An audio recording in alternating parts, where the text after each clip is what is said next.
Okay, in today's video, we're going to go over some things you need to do to your vehicle when you get back from the races, and then also what you need to do to prep for a big race, because we have a big race coming up this weekend. It is a 2-day race, Saturday and Sunday, October 5th and 6th. It's called Chill on the Hill here at Lake Superior RC Car Club. So the very first thing you need to do is, of course, my number one rule I always say, caffeinate and hydrate. And how about that mug? Isn't that awesome? Yeah, I thought so too. We've got this to take care of. Now, we all know that tires get dirty when you're running on a dirt track. How do you clean them?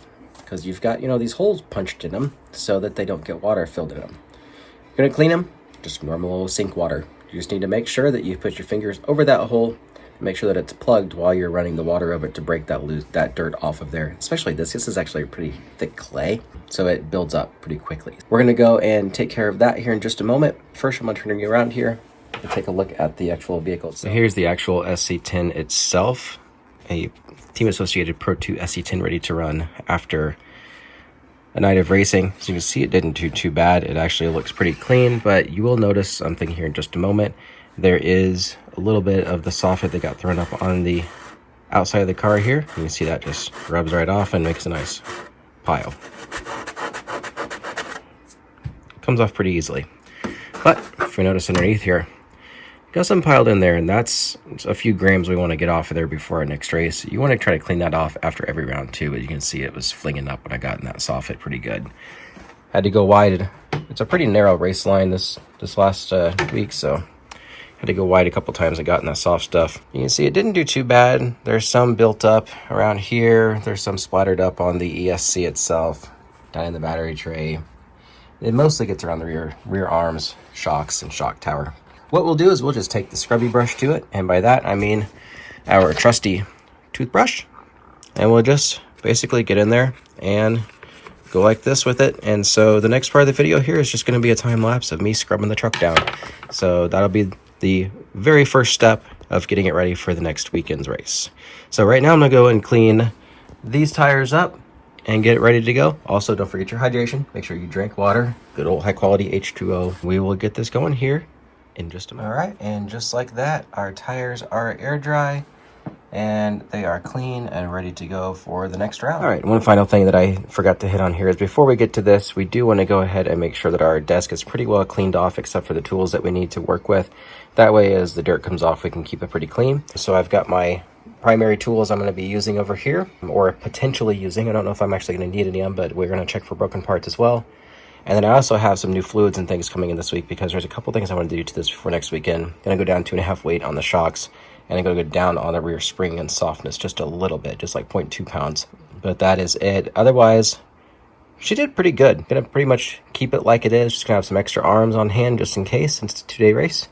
And that'll be that. But, yep, so have your tools ready, and we'll get going.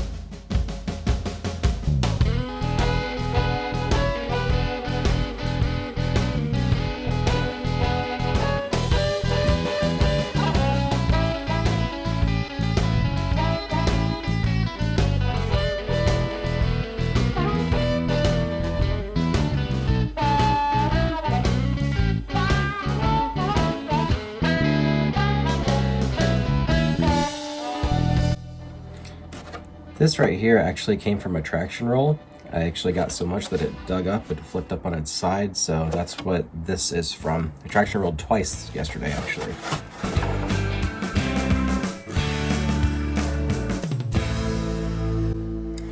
Alright, so once you get your body down to the point where it looks like this, and it's mostly scrubbed down, that's when I'll go ahead and go run it under the faucet as well, just kind of get the loose stuff wiped off and get the body shiny again. But as you can see, this is all the dirt that came off of our body and our truck.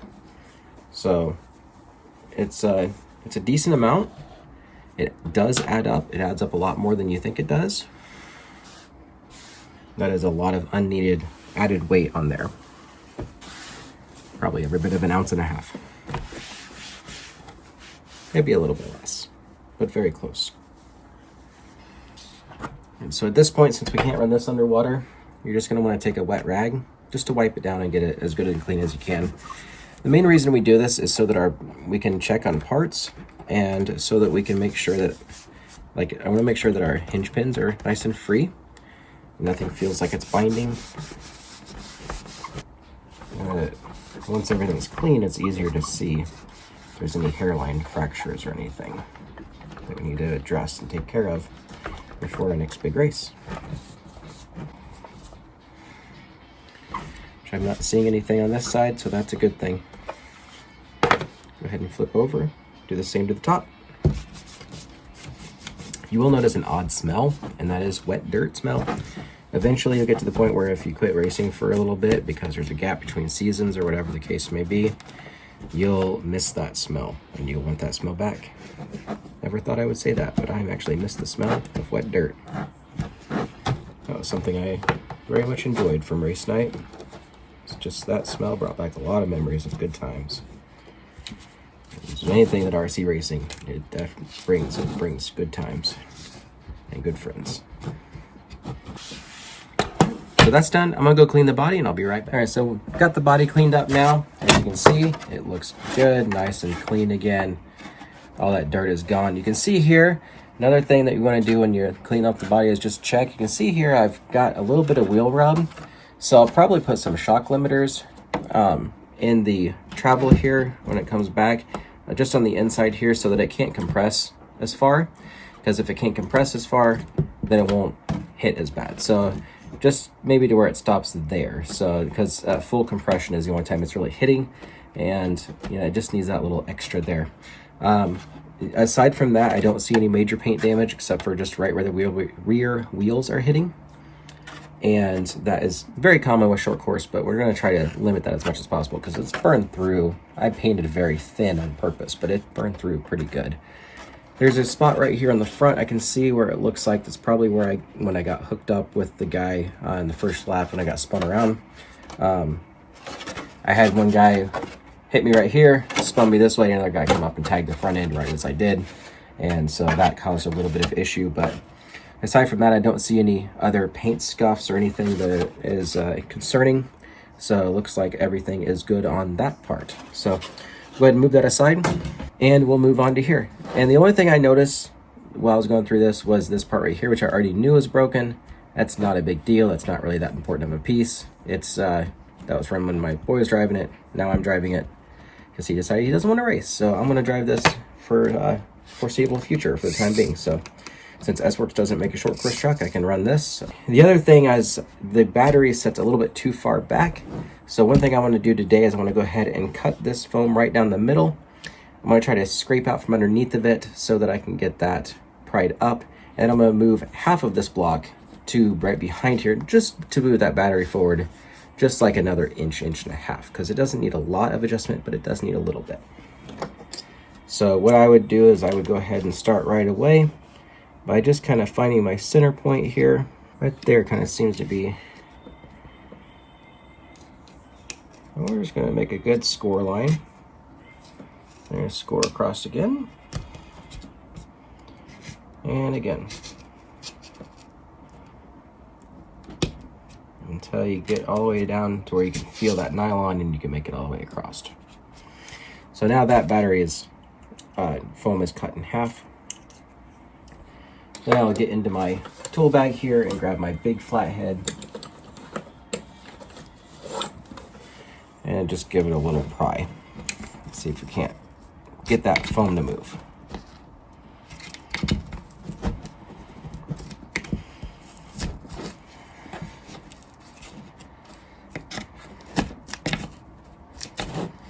And that was actually glued down, not just servo taped down. So you can see they actually used glue on there. I have to get a little bit of that battery foam out of there. That didn't quite come off as nicely as I had hoped. We're just gonna do a little scrapey scrape. That's probably gonna be good enough. So then, like I said, I'm gonna take this battery foam and move it back here. It won't come out back here because it's actually tucked underneath the shock tower, and the pressure of the battery will help hold it in as well. So that is back there. I just noticed that this was a little bit tail heavy, and I feel like it could use a little bit more steering. The traction issue I'm going to get figured out here because I'm just going to go down 2.5 weight on the rear, slightly softer spring, and I'm actually going to raise these inner ball studs another 2 millimeters because right now I don't like where they're sitting at. That should get me a pretty decent roll center at that point. It'd lower the roll center a little bit more and kind of balance it out. Aside from that, that's pretty much all I'm going to do, aside from giving it another once over.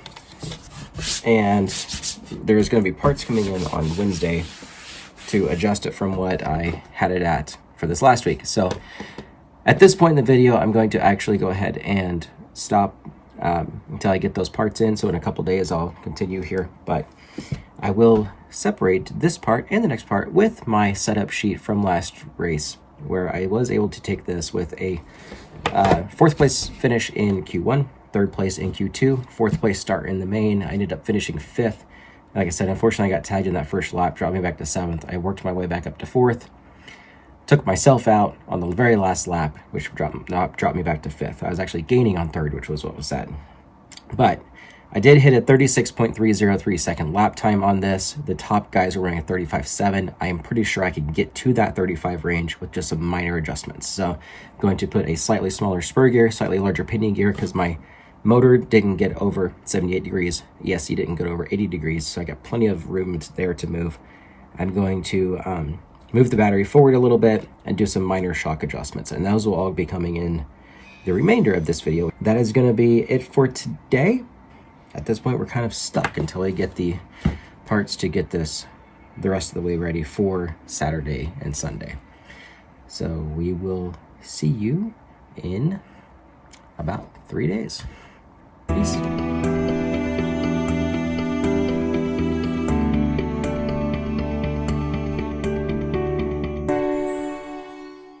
So until next time, keep the rubber side down, the shiny side up, and remember to stay in the group.